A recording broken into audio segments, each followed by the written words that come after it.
Welcome to Business Game Changers. I'm Sarah Westall. Today we're going to be talking about technology and whether we understand and whether we're ready for the effects that technology is bringing upon us. There is a tsunami of stuff that's coming right now, and I don't think the average person realizes how much this is going to change our lives. So what I did is I brought on Alex Salkever. He is the head of marketing for Mozilla, and Mozilla is the one that owns the only independent browser on the market, Firefox. And he's going to talk to us about what he believes are some of the things we need to be thinking about with technology that we aren't.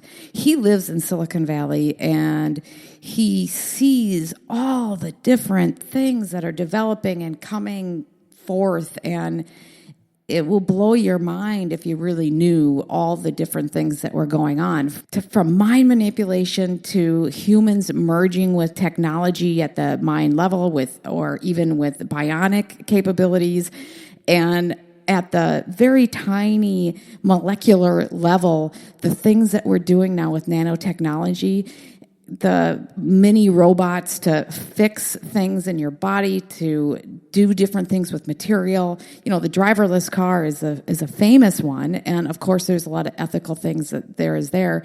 Then it gets into aging. We're right on the verge of solving our aging issues. We are already with the internet. Internet's amazing, right? We have knowledge at our fingertips, but there's also other things that are changing. Basically, our societal infrastructure, our society's institutions are not keeping up with the changes that we're seeing in technology.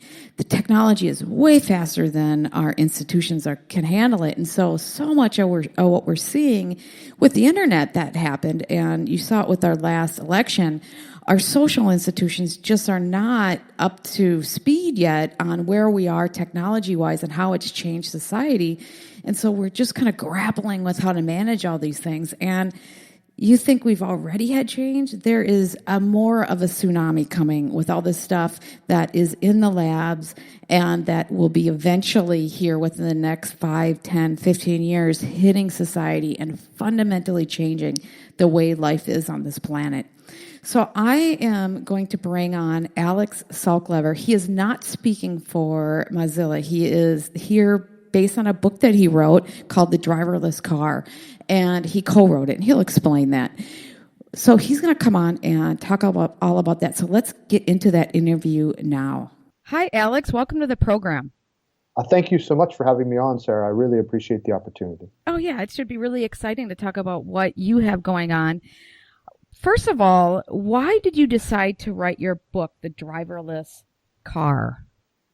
So it actually, I wouldn't call it my book. I worked on it closely with Vivek Wadhwa. He's the lead author. I'm the co-author. I did a lot of the research and writing, and he provided overall guidance. And the reason that we wanted to write this is that we've been collaborators for a long time. We wrote a book together that actually was on the Economist's Book of the Year list back, I think it was in 2012. And we both live in Silicon Valley. We spend a lot of time here. And also we spend a lot of time thinking about new technologies and experiencing them in real world, in real life as we're walking around, as we're talking to people. I mean, we see Google cars all the time around Mountain View or on the freeways. And these days we see lots of other cars as well, too, from other driverless makers. And so over time, we just started to feel like all of these technology shifts were happening faster and faster and faster. And we felt a little out of control, not in a terrible way, but just in the way of like, okay, how do I think about all this stuff? How do I make sense of this? Because it's pouring in as news, it's pouring in as interesting things that are happening out in the world, in medicine, in education, in driverless cars, artificial intelligence. But these trends all will have incredibly profound impacts on the way we live our lives over the next decades and beyond. And we hadn't really seen anything that was designed to help people think about some of these trends and some of the harder questions that they might and some of the ethical issues, right? Exactly. Yes. So ethical is part of it, and also just is it a good idea beyond ethics? And so that's why we started to think about this book, and it took quite a while to put it together. We actually started it about 4 years ago and went through maybe 5 iterations of it. Well, how does your work at Mozilla, because aren't you doing more futuristic stuff, and what is your role there, and how did that play into how you saw kind of the whole world moving in a different direction? So we started this book well before I came to Mozilla. I've been at Mozilla about a year. Mozilla does do really amazing futuristic work. We're one of the leaders in virtualization, or sorry, in virtual reality on the web. So we actually, in our Firefox browser, we will be rolling out the first implementation, we believe, of virtual reality running in a web browser. So we think a lot about that aspect. And there's some of that in the book too. And also we think about speech recognition. We have people thinking about AI. So this was a continuation of things that I'd been doing for 3 or 4 years before this, and almost a culmination in some ways. Here I'm the vice president of marketing communications, so I help us tell our stories to the world.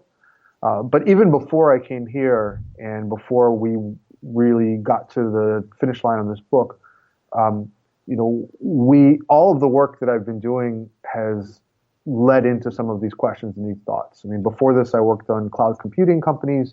I worked in advanced technologies to detect greenhouse gases, and I was a reporter.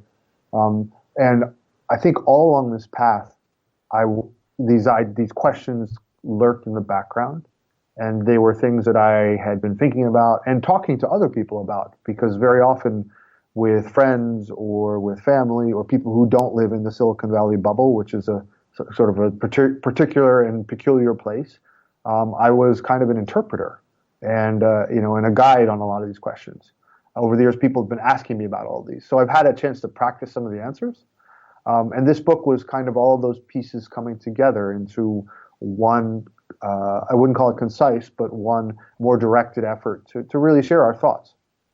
So, just to give people an idea, how do you see technology changing? And we're going to dive into each different area, but how do you fundamentally see it changing the world?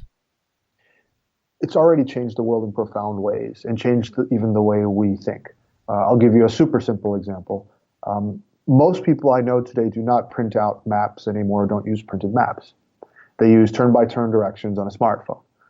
That would have been utterly impossible a decade ago, probably. I mean, yes, you could have bought the little things to sit in your car, and there were some implementations, but it didn't actually replace maps until really the last 2, 3 years.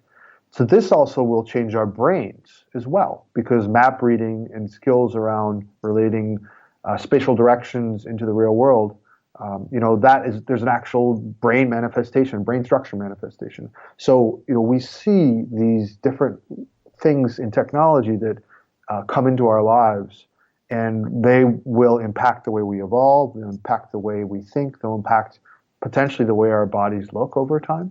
And also they will impact what our genes look like, in the next 10, 20, 30 years. Well, what do you mean by that? How will it change the way we look, or what our genes will end up being?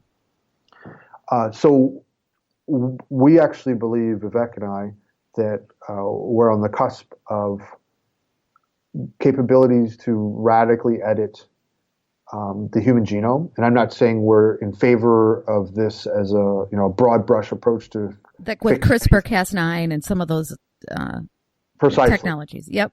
Right. When it becomes so easy to make those kinds of changes and to do it in a way that doesn't hurt people otherwise, then why wouldn't people start to make changes so that, a cleft lip, well, let's get rid of that gene, right? Or, So that's what you mean. You don't say that our body will evolve because of, or you're saying both things. Our body will evolve in certain ways and will reproduce in certain ways because of what we're using, versus we will manipulate our genome to be a certain way. I actually think both.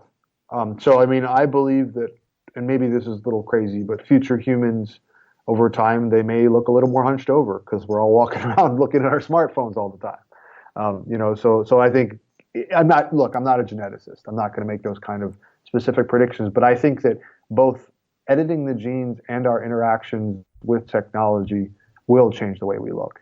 And in some ways, that's already happening. I mean, Americans today, they tend to weigh quite a bit more than they used to, right? And that's most likely a manifestation to a degree of technology, because we used to be farm workers. We used to. Well, there's a lot into that too, because people think that the altering of our food source is causing obesity, and there's a lot of other issues with that, right? So that may not be like the most clean example, but I mean, there probably are instances where the technology, will change the way we look or the way we our bodies behave. Well, I'm thinking with the map makers, we might not be able to understand the whole, visualize where we are as much, because a lot of people just take directions and not kind of see the big picture. Whereas, I mean, it might create more stratification, like we're already seeing, the haves and have-nots, people who can see kind of big picture and people who can't. That might be one manifestation of it. I mean, I don't want to make big predictions, because realistically, it's very hard to predict the exact outcomes or what kinds of things will happen, beyond 3-4 years out, and your body doesn't change on those kind of timescales. But I mean, we look at the history of evolution, and people do change. They change because of the things around them, technology, food supplies, all sorts of stuff. It can change our culture pretty quickly. It could. How society is set up. So why do you think individual choice matters so much in where we're going? So choice is something that's it's one of those things that you don't really recognize it until you don't have it anymore. It's when it's gone, it's horrible. And so we feel like that this is something which people need to exercise that muscle better, and in particular now, because if we want to understand a lot of things that are happening to us, or the way technologies are impacting us, we will need to both understand them and potentially make a choice about whether we want to interact with them, or how we feel about them, or whether we think that this is a good idea, both at an individual level or at a societal level. Well, so people can understand let's start with AI. You think AI may be the scariest area, but also exciting and amazing. Can you talk about AI a bit, and why is it exciting and why is it potentially very scary? Sure. And also, just before we go on, I wanted to just make one thing clear. So in all these conversations, I'm not representing Mozilla at all. These are my personal views. I just wanted to make sure I separated that, because it's my book. And sure, no, that's fine. I just wanted to relate some of your experience that would come in. But the other thing is, Elon Musk just did a big article in Vanity Fair, and he's coming out. He just purchased a company that's going to integrate your brain with computing and things. So and he's scared. I mean, he was talking about how this is really something we need to be looking at, and he wants to put kind of the brakes on with ethics and things. And so you're right down the same path that a lot of people are talking about. But for you, you say it's exciting, but it's also scary. So why is it exciting and why is it scary? And why are people coming forward and saying, hey, wait a minute, we need to look at this seriously? Yeah. So the exciting parts are that it's advancing really quickly and starting to be able to do things that we never imagined it could do before. A really good example of this is you're probably familiar of the I think it's Google DeepMind is the artificial intelligence system that they use to program to play the game Go, and it actually beat a world champion at the game Go.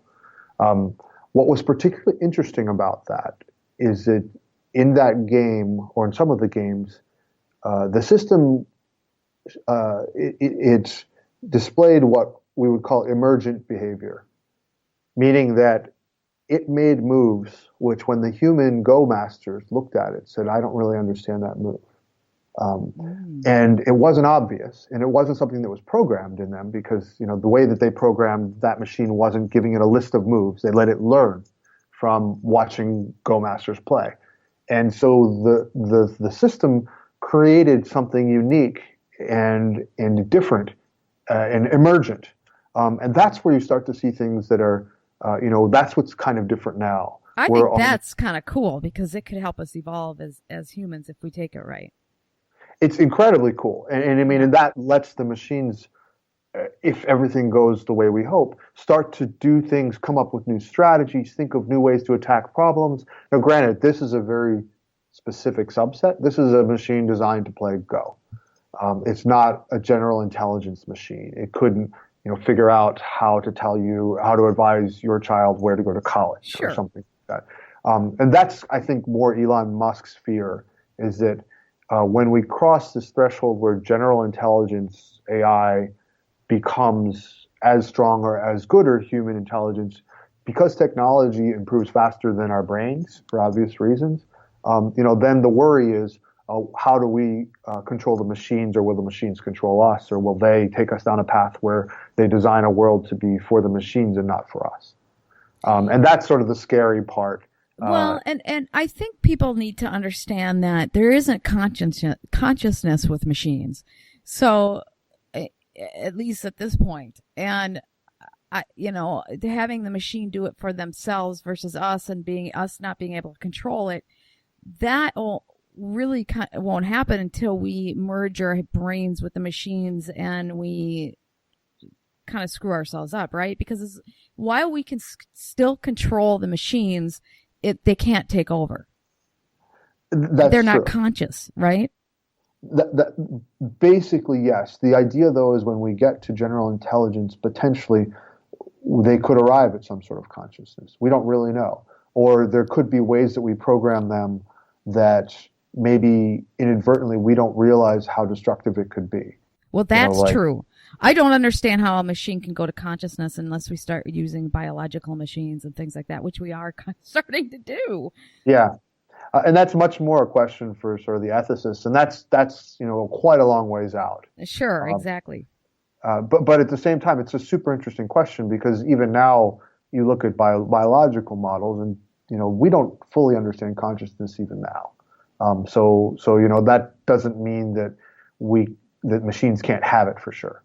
So I mean, I'm not saying that it will or it won't happen, but it's a complicated discussion. It becomes more complicated as the machines start to be able to do tasks much better than humans, which are closer to general intelligence. Sure. Okay, so what is the biggest fear? Like if we attach, I imagine that if we plug ourselves into the internet, the cloud, and different things, that we might lose ourselves, like our sanity, or we might start messing around with other people's brains if we could get inside their brain as well. And we suddenly, the risk of people being able to spy on us becomes that much more. And they're starting to learn how to manipulate our brains. So if we're plugged in and they can send us signals and tell us what to feed our brain, suddenly we might be just doing what people are telling us to do.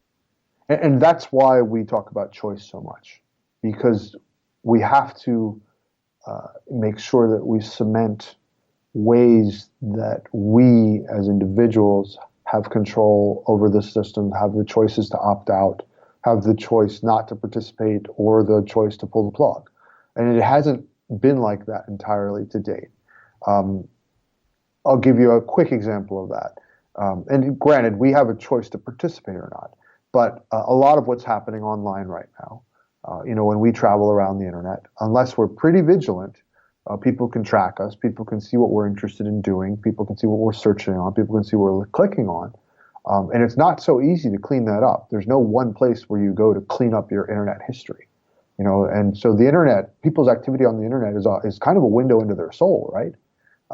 So how do we take those kinds of activities where really the machines potentially could have a window into our soul and preserve our choice and our privacy in that situation? And it becomes harder and harder, as you say, once the interface between the brain and the machines becomes more tightly integrated. I mean, right now, it's actually kind of shocking if you think about it, how much we rely on technology as an extension of our brain. I mean, Google is basically an extension of your brain, or whatever search engine, the things you're doing online. Because in the past you had to go to a library and look that information up, or you had to store it in a book or something like that. Now you search for it online. So a whole class of activities have changed and become our brain extending into the internet.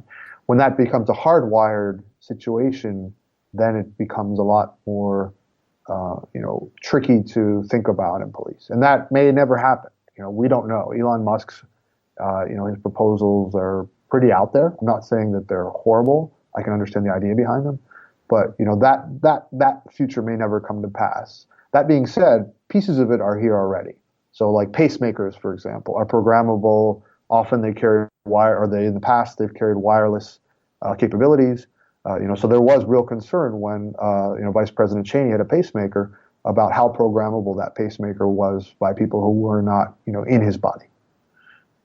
Well, they've done research at Stanford with mice where they've actually been able to take and implant the directions of a maze they've never had, kind of like the Matrix where you download your ability to fly an airplane, but they did it with a mouse being able to go through a maze.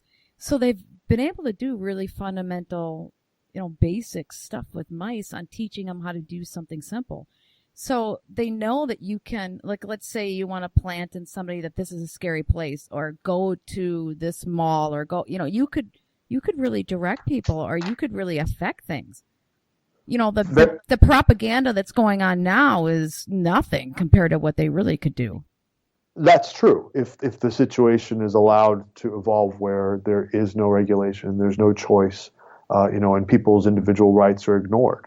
You're absolutely right that the scientists are starting to do pretty remarkable things with direct interfaces with the brain. Similarly, with magnetic resonance imaging machines, you can look at what people's brains are doing and actually see the words in their thoughts forming. It is translatable. There isn't much left that shields us, that shields our inner selves from that. Now, that said, like with the mice, how cool would it be if you're going to Germany, you get a German language implant for your week trip, right? Yeah, I know. There's some positives to this too. I'd love to be able to download a software or the information to be able to fly a plane like in the Matrix. He sits there all day and just downloads information. He can't get enough. I could relate to that. Very much so. And a lot of these things that are so hard for us to do, like play a violin, learn to hit a 90-mile-an-hour fastball. There's physical manifestations to it, but the hard work is really done in the brain circuitry. Well, they kind of know that your muscles there's learning muscles, and there's, when you're learning how to play a violin, you have, when you get to a point where you don't even have to think about it anymore, it's because your muscles are actually learning too. There's brain memory or something in muscles. It's interesting. It's true, but it's the nerves that are driving the muscles. A big part of that is the brain muscle connection. You've done this so many times that your brain knows how to do it without even thinking about it. And you've probably done this, probably when you drive home from work every day. That's when you get in accidents. Yeah, sometimes. Because you're not thinking about it, and something different happens. Exactly. Yeah, but you don't need to think about it unless something different happens in that case. So this is where ethics really comes in. Whether you want to look at individual rights or whether you think what's good for society as a whole is the way to go. Because if we don't get to more of an individual rights look at ethics, we could be looking at some pretty scary things. Because if we look at utilitarianism and we take that direction, we could get to a really scary future. Yes. I don't want to paint it too darkly, because I don't think it could be if we don't look at individual rights and look at it from a different perspective. Like if all the decisions are made for the general good, then ultimately the general good is the most important. But if you're looking at the general good, you could be making decisions that gets us to the point where it's not about the general good. Does that make sense? Oh, totally. And this goes back to de Tocqueville and tyranny of the majority. And this was a consideration the founding fathers had on how do we balance individual rights versus the needs of society. And sometimes it's like a little bit of an easier choice. For example, in driverless cars, I think ultimately it will be a very easy choice, because the benefits of having the robots drive the cars are so great compared to people that I think ultimately very few people will drive cars. Well, and there might be a law, right, that you can't drive it in public certain places, like only the robot will be able to drive. Right, or you'll be able to drive it on the racetrack for fun, or you'll have to pay an insanely high insurance premium and have like a robot backup unit in your car or something like that. Yes. But in that case, like you look at the societal benefits of the technology versus the individual, and it's like so tremendously obvious that this is something that should happen. Just by robots don't get drunk, they don't get tired, they don't try to text, they don't get blinded by the sun, at least not to the same degree. On the other hand, we have other types of technologies around, say, editing the human genome. And should we allow athletes to edit their genomes to improve their performance? Should we allow parents to tune their kids, in vitro for intelligence? Well, and I think even the scarier part is we just learned, I talked to the scientist whose lab found this, that CRISPR-Cas9 is cutting in many, many, many secondary locations that they didn't realize. And so the problem is until we really have our act together, you can alter the genome in ways we don't even know. And so there's no restrictions on working with human embryos in other countries. No, and in China, they're actually doing quite a bit of this now. Yep. Although it's, for the most part, the scientists are being pretty cautious. They're doing it with non-vital embryos. Very rarely. But how do we control the Dr. Stranges of the world? You can't ultimately, not when you have dog breeders using CRISPR to do genetic editing of their Rottweilers to produce better Rottweilers, this is actually starting to happen. You're starting to have DIY gene editing. Or put a little bit of wolf gene into their Rottweilers that will make them strong in certain ways. There's crossbreeding and all sorts of stuff. And at the same time, they're not worrying about animals as much. And so when they're using CRISPR-Cas9 that has all these different places that it's cutting, these secondary cuts, what's going on to the animals' genomes? And that's an area where I think both Vivek and I agree that we should proceed very cautiously and understand the technology better. Not rush into this headlong because it's so promising. Because the side effects of messing with these things could be long-term and profound. And I think that's why you see people even taking pause for permanently altering genomes of things that are really generally bad for people, like the genomes of mosquitoes, that transmit malaria, or the genomes of ticks that transmit Lyme disease. Even though those are the kind of things, they're not warm and fuzzy, right?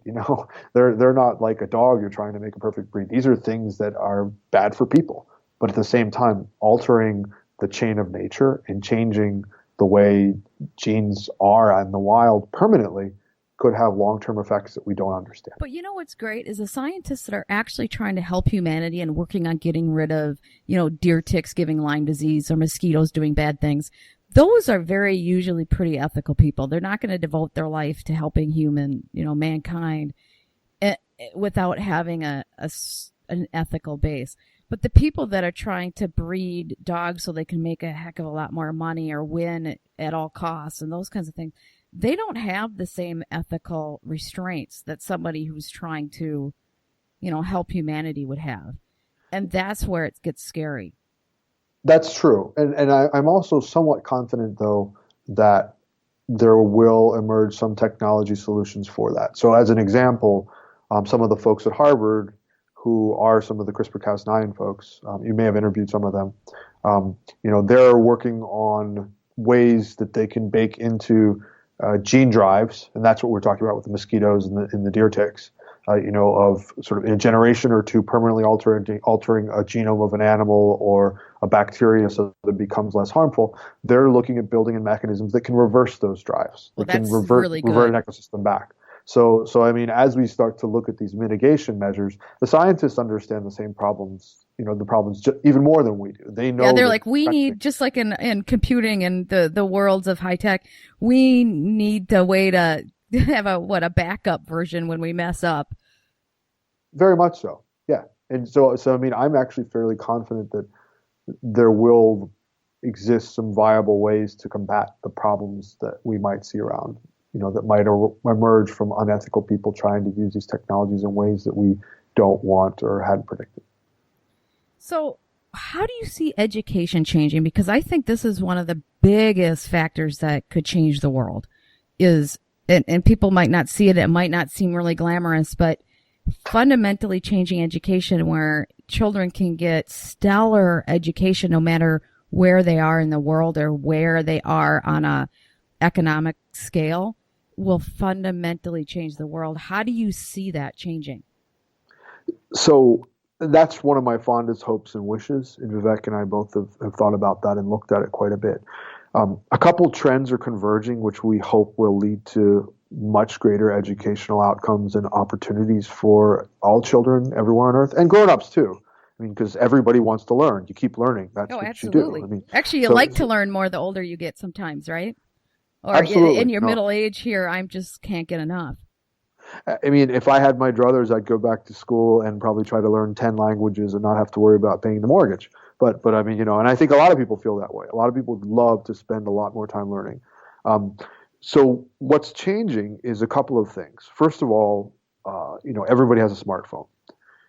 This is pretty new. I mean, 5, 6, 7 years ago, not everyone had a smartphone. And the smartphones are rapidly becoming the equivalent of a supercomputer in your pocket. You look at the smartphones today, and they were stronger than the computers that we were using to put men on the moon back in the 60s. Far stronger. And it's only getting more so. Similar, and another factor is connectivity is getting better and better and faster. So the things you can access from the web or online to put onto your smartphone, it's happening so that you can get much faster throughput, and that makes for easier ways for you to have rich environments on your phone. You're not just a prisoner of the computing power of your phone. You have access to the entire world of computing power and all the experiences that are out there in the world. And sort of the last piece of this is the AI stuff, which we've talked about. When you look at a lot of learning, there's two key components of it. I mean, one of them is really strong repetition and reinforcing what you've learned. It doesn't have to feel like rote learning. You can make it fun in games or other ways, but really, you sort of do need that kind of reinforcement. And another piece of this that's sort of a critical piece of teaching is essentially coaching, right? Is having teachers that can help you work through difficult problems, help you reframe questions and understand them. I feel like we're on the cusp of having the computers take over the first part. Where, for example, if you wanted to run Spanish tests, to better learn Spanish language, computers are spectacularly suited to give you feedback on that. You can run flashcards and have the computer surface the flashcards that you missed the most, or correct your pronunciation if your pronunciation is slightly off. And it can recognize you as a student and give you this type of reinforcement and feedback that will really help you learn without necessarily sitting in a classroom waiting for the next person to put their hand in the air, or if someone's misbehaving, it gets in the way. No, none of that's in the way. And this is what we call the flipped classroom model. As you move further along with this too, and as AI gets a bit better, then you can have the computers start to do things around, say, teaching people how to write with better style and grammar. These are still systems. Don't get me wrong. This isn't like the most amazing creative type of activities. It's just teaching these knowledge transfers that in the past have been really difficult and cumbersome through humans as a broadcast mechanism. And variable, because not every teacher is a good broadcaster, right? Teachers can be great coaches and bad broadcasters. When I say broadcaster, I mean someone that can stand in front of the classroom and keep everyone engaged, showing them information. So over time, and we're already seeing this in a lot of schools, the technology, I believe, will start to take over that part of it, and the teachers will start to do the coaching. Because of the platforms we're looking at, the teachers won't have to sit with you. The teachers can be anywhere in the world. And we do see some of this already where, for example, I believe grandmothers in the UK volunteer to help kids in India learn math, for example, and they do it over Skype. So we don't need necessarily to have people trapped in a physical classroom to have them access great resources and technology. And that changes the entire game. Because really, even to date, school, more than anything, is a physical place you go as opposed to a way of learning. And I don't want to belittle educators either. Well, no, but with hyper-realistic holograms, you could have the teacher there right in front of you teaching things without it feeling like you're looking through a computer. And the hyper-realistic holograms where you can't tell really that it's not real is here. Yeah, So absolutely. you could have that as your teacher, and so that could be all over it. You could have the best broadcaster, for example, doing 15-minute little lectures here and there to people all over the world, and then you have coaches that are doing the other stuff, and then you have computers doing. I mean, it could be all mixed in. Yes, and so I mean, all of this stuff is possible and it's wonderful. Now, that being said, the first pass at trying to make this work with some of the MOOCs, the massively online, the courses like Coursera, where you could have potentially tens of thousands of people taking a course through videos and doing tests online. They didn't all work so well, and a lot of them tended to bias towards people that already had the best educations. Well, that doesn't mean that it's not going to work in the future. Just Correct. It's another example of how we don't know what we're doing yet. Correct. And so I mean, we haven't figured this out perfectly yet.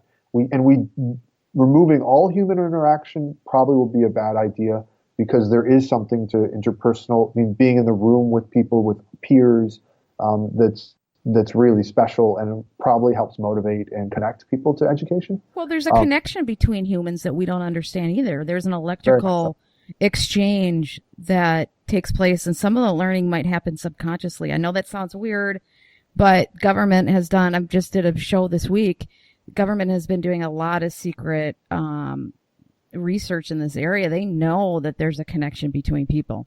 And so we don't understand that yet either.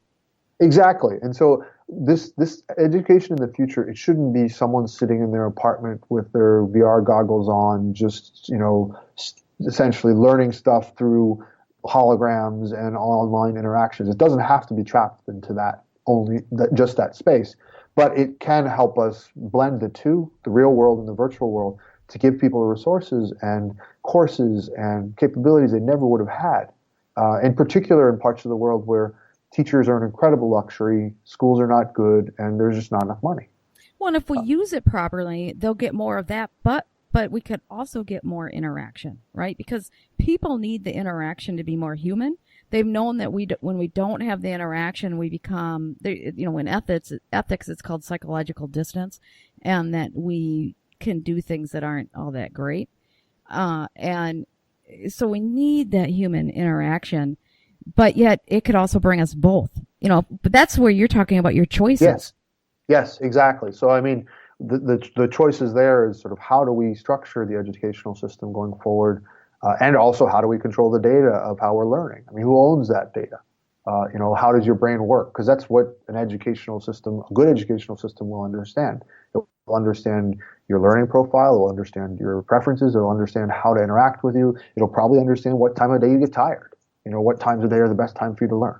Well, and some people don't learn this. Some people need to learn, and then like you might have to do it first and then sit and listen to a presentation, or sit and listen to someone talk, or somebody might need to listen to someone talk, then do a lot, and then you know what I mean? Different people learn.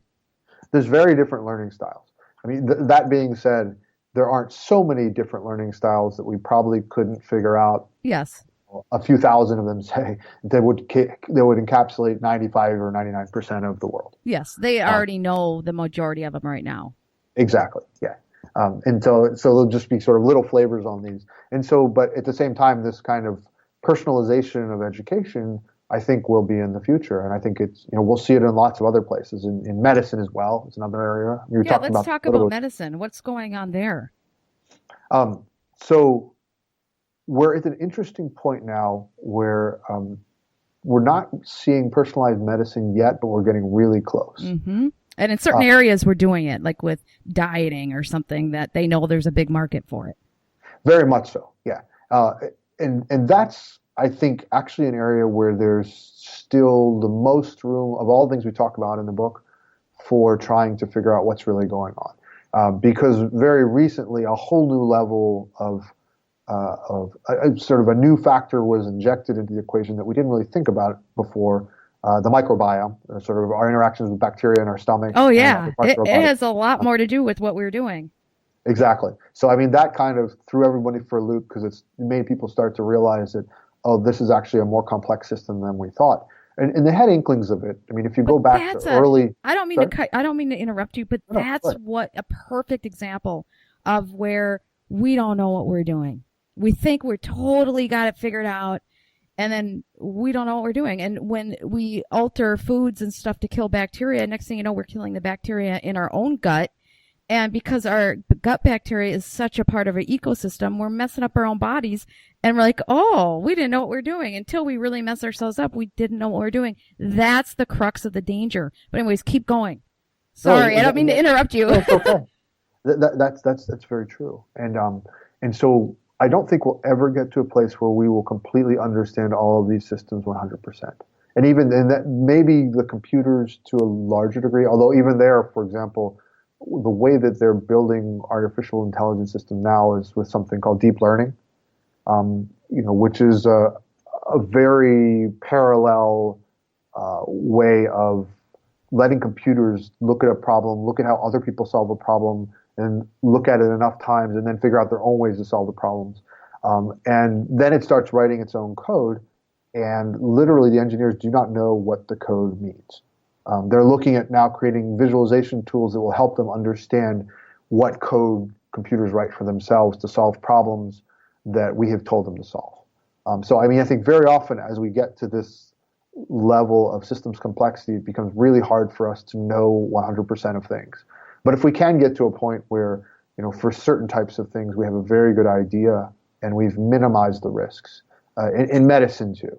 And the example you're talking about with like our stomach, if you sort of look further back, the very first genetically targeted medicines, like Gleevec, I think was one of them, was an anti-cancer drug, and it was supposed to be spectacularly perfect. It plugged right into the protein that would block the cancer that it was, or the disease that it was fighting against, and the scientists thought it would be perfect, and it worked for about 2 months or something like that. And it worked perfectly for about 2 months. And then the system changed. The human system evolved quickly and it stopped working. Oh. We don't know why we evolved in that way. So the microbiome is the same. Like we can poke and pull and make one change, and we can eat more bananas and more greens, but there might be something else in our environment which changes it another way.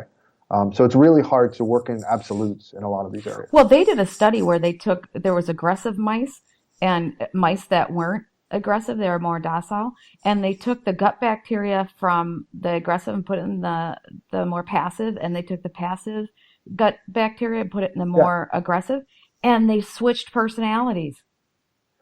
And so like those are the kind of things that we don't understand the interface between the microbiome and the brain, for example, or the behavior manifestation. That being said, there are plenty of areas where it's really interesting and reachable in the very near future. Our genes and our environment combined can tell us a lot about what type of illnesses we're most susceptible to, what we should look out for, how to behave in ways that, based on probabilities, can make our lives longer or make us healthier and make us happier. And I think that that's much closer to being within reach because sequencing of human genomes is getting so cheap. I mean, I think we're down in the thousands of dollars. It's going to go to being a cup of coffee eventually, $20, $10. You can order it off the internet or something, or have just print it out. Right. And so when we get to that level, then those kinds of personalized recommendations, medicines that we know will work on some kinds of people but not other kinds of people, then those things become very real. And it's not going to be life-changing per se, but on the margins, it should make us healthier, happier, and make life easier from a health standpoint. So do you follow the telomeres, Bill Andrews? I've been following with the roundworms very often, and the sort of the effect of telomeres on life. Well, he just came on my show and announced last week that they actually have a full solution treatment for lengthening your telomeres back to a young cell level. And so the whole treatment's very expensive, like over $1 million. And so they're charging like 2.1 million on their first treatment set because they're going to use that for research to find a much less expensive, because at that rate, it's only for the wealthy, right? And he's not interested in that. He's wants to use it to find it for the average person. But they're doing at the end of this year, they're going to do a study on primates because it's so expensive. They're using it on the mouse lemur because it's the smallest primate in the world. They're going to do a full-blown study with this, and it's like $1,100 per lemur. And after that, they already have in the East, because we can't, we have stricter rules here. They already have 1,500, over 1,500 people signed up to do the first treatment.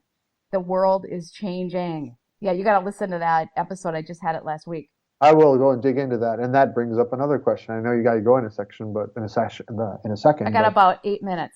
But what happens when we live, if we do live to be 150?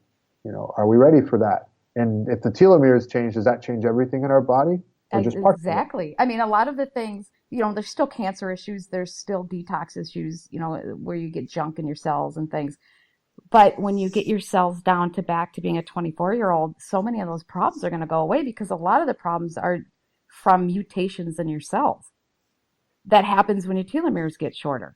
Yeah. No, to be honest, though, I'm always skeptical of these things because the systems, like we were talking about, are so complicated. Yes. That it's hard just to fix one thing and think that there won't be implications, or assume that it will fix everything. Well, and they know. And so I'm really curious as to what happens. I mean, I'm sure that there will be a big impact, but I want to kind of see this play out.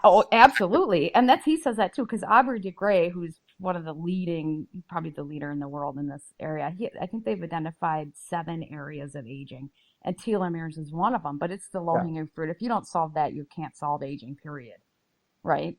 The other ones they think are more easier to be solved, at least they thought, but now telomeres might be the first one to get solved. But yeah, how does everything interact? And just because you live to 140, now the other stuff is all messed up, and so maybe you can't live longer, and maybe there's another low-hanging fruit past that, that you don't fix that, no, you won't go anywhere either. Yeah, or do we actually have the moral right to live beyond 40?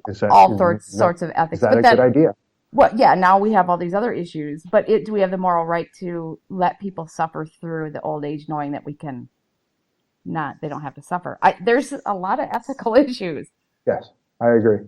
Yeah, and it's a more interesting time than probably ever has been in the last 30, 40 years, which is why we wrote this book. It's an avalanche. We have an avalanche of stuff. I teach ethics at the University of Minnesota, the School of Business, Carlson School, and I love talking to you about this stuff, because we're doing a disc. We're moving into the end of the semester, and we're going to talk about technology. And so I'm just telling them, we think that we have ethical issues now, but you as leaders going into the future, you guys are having an avalanche that's going to be hitting you. I mean, it's very seriously. Oh, 100%. And actually, so in the book, there's an anecdote which Vivek did when he was out teaching. He asked the class, I think it was in Mexico, 2 questions. He said, "Would you approve of allowing parents to alter the genomes of their children if they have,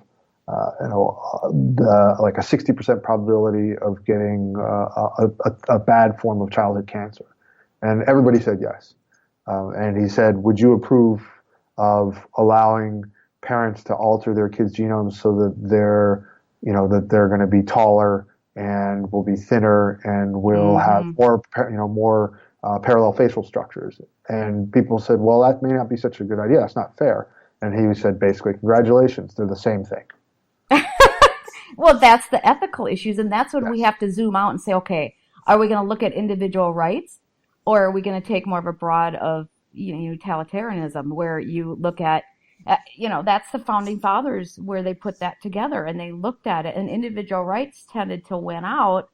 And then at that point, if individual rights wins out, then people get to choose what they want to do. But it's going to be hard, because if everybody chooses something that destroys ourselves, then that's not very smart. Well, and I think there are questions that arise around this from inequality, because, I mean, as you're talking about with the telomeres research, so, what if it turns out that these 1,500 people get it and then it's banned after that or something? I mean, who knows? I'm not saying it's going to happen, but then those 1,500 people, because they could pay a lot of money, they get an extra 50 years of life. Is that fair? I know. And so there's all sorts of ramifications. Or if only the wealthy can get it, they can now, because if you think about it, we don't live that long. And think of what you're learning now and what I'm learning now in the middle of my life. I have maybe another 30 years to really go. But if I had 80 years to go, what could I do? And so the people that get that extra time, what are they gonna, how, are they gonna be able to do things that the rest of us can't? And they could, it's just, that's why it's important. That's why he says it's important that he has to do it for the whole mankind. He's not interested in just the wealthy, but he's Oh, using it, he's a scientist and he has really pure heart, but it's not those people we're worried about. It's the usages and how we end up from a society making those decisions. and I totally get that, and that makes sense. At the same time, because these things are coming on faster, developing faster, moving into the mainstream faster, it will, I believe, constantly be an issue of how do we ensure equal access to the latest and the greatest when it is something that could give you 2, 5, 10 years more life, or make you happier and healthier, or make it easier for you to become an Olympic athlete. We're already seeing in society this huge differentiation between the haves and the have-nots. Exactly. And I wouldn't say that that's technology driven at this point, but I could easily see that starting to happen in the future. Yeah, I do too. Okay, so as we close this out, I want to talk about what scares you the most, and then we'll talk positive, what excites you the most about the future. Um, I'm actually kind of an optimist. So, I mean, actually, what scares me the most is probably the same old stuff that scares people from before. Um, More just conflict and the sort of the resurgence of nuclear weapons, and sort of the problems that we have right now, which we didn't have before, or at least for the last 20 years with other nations and in coordination. I mean, it looked like after the wall came down, we were heading towards an area where nuclear weapons were going to be far less of a big thing, and that's not true anymore. And that's like the ultimate biological weapon, right? Mm-hmm. So that I think that is sort of the speed of technology. That scares me for like how a presidential tweet could cause something like that, or a fake social account. Because not from a partisan standpoint, one way or the other, just the fact that these things move so much faster, but the consequences of having so many nuclear weapons around is still the same. Exactly. Okay, so Uh, what excites you um, the most? Really, the educational stuff, because I love learning. It makes me so happy to learn things, and the idea of a world where anyone can learn just about anything they want, really, I would feel like that would be a very rich and rewarding thing to have in the world. Wouldn't Uh, it? Yes. Oh gosh, that would be amazing. and to be able to do it on your own terms and in ways that are faster and cheaper, and then would ultimately, I think, hopefully level us to a much greater degree, so that we all would be better educated and potentially have a better chance, at doing if we really want to do. So, where can people find your book and learn more about you? So me, I'm not actually that interesting, but Yes, you are. This was a very interesting conversation. so the book, I would recommend you purchase it online at Amazon, or most of the major bookstores will probably carry it. We believe Barnes and Noble and a few other places. But it is called Driver in the Driverless Car, and you can order it from Amazon or any other fine online bookstore. We love them all. Um, as for me, it sounds a little weird, but if you actually Google me, you'll learn a whole lot about me. My bio is also on the Mozilla website, at mozilla.com. And use our browser too, Firefox. Quick plug there. It's the only independent browser. Sorry to do that to you. No, that's But okay. That's the whole point of this little end part is for you to give your plug. yeah. But just like check the Mozilla, the Mozilla bio, and if you're interested to, I have written a lot over the years. So if you sort of Google for me and start to plow through the things that I've done, either at Business Week when I was a journalist, or on Medium where I've written things, you'll probably find a lot of stuff that I've done. Hopefully you'll enjoy that too. Okay, well, thank you so much, Alex. Thanks for joining the program. Oh, thank you, Sarah. This was a pleasure. I really enjoyed the conversation. Yeah, so did I. Have a great day. Bye-bye. Of course, I will have his contact information on my website at sarahwestall.com, and you can get all my past episodes there. I also have a YouTube channel now that you can subscribe to, or my newsletter. The YouTube channel is really taking off. So to help support the show, if you could subscribe to that and Also, like me on Facebook and follow me on Twitter. That helps the show. It helps get the word out there about the show. If you can retweet things, if you can share stuff with people, I'd really appreciate it. It really helps get the word out. Also, if you have any suggestions on any kind of guest or person or topic that you would like me to cover, feel free to email me at sarahw, sarahw at Galex Consulting, Galex Consulting.com. And I will look into that. I'm always looking for great people to interview. So if you have a tip on somebody who really knows their stuff, cutting edge, how society is changing, disruption, innovation, and the big issues, people who've been following me a while probably see that I'm just really trying to cover the edge of change and trying to document what's going on. So anybody that has great insight on that, someone who's just an expert in their field is what I'm looking for. And I want to remind you that you can get my show every day of the week. I'm on 90 plus podcast channels, streaming channels. I am no longer on WBLQ. If you are a listener from there, you should call them and tell them, why don't you add her back on? But the way radio works is they want you to pay a significant amount of money per hour that they run your show. And I don't believe that's right. I create a lot of content, and I believe my content takes a lot of time. I'm not selling a product as much as I'm bringing on really good information that I think the public needs that you can't, or it's really hard to find elsewhere. So I think I'm doing a public service, or at least that's what I believe I'm doing. So for me to pay for my time and the amount that they're expecting doesn't make sense for me. I think that at least I should get time for free, or they should pay me for my content. So I just can't fathom that. So if you know any radio station that would also like to air my show, that would be great as well, where it can help bring in listeners for their show. They can sell advertisements, but I don't want to have to pay to broadcast my show and create all this content and then have to pay someone to air it. So if you know a radio show that would really like to air it, please help get the word out on that as well. I want to remind you to have an amazing weekend and rest of the day. And as we close out this episode, I'm going to play an anthem that is dedicated to all the people around the world that has fallen to these wars, these despicable wars that we have on an endless, ongoing basis.